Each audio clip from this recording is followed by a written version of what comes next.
வணக்கம் மக்களே. இன்னைக்கு நான் உளுந்துல போண்டா செஞ்சு காமிக்கிறேன், எப்படின்னு பாருங்க. தீபாவளி எல்லாருக்கும் தீபாவளி நல்வாழ்த்துக்கள். எல்லோரும் குடும்பத்தோட சந்தோஷமா இருக்கணும்னு கடவுள்கிட்ட பிரார்த்திக்கிறேன்.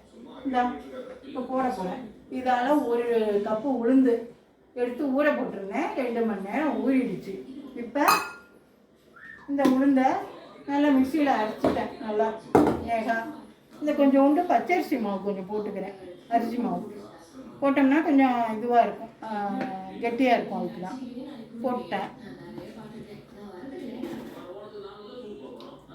இப்போ அதில் மிளகு, வெறும் மிளகு இந்த அளவு மிளகு போட்டுக்கிட்டேன். இது ஈஸியாக செஞ்சு சாப்பிட்றலாம். அதுக்காக தான் இந்த அளவு தேங்காய் கீரி போட்டுக்க வேண்டியதுதான்.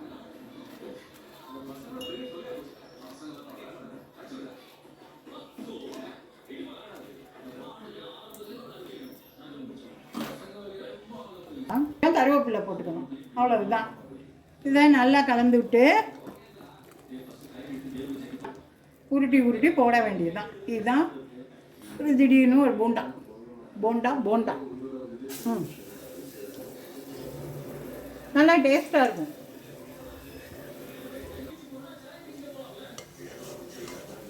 எல்லாத்தையும் திருப்பி போடணும்.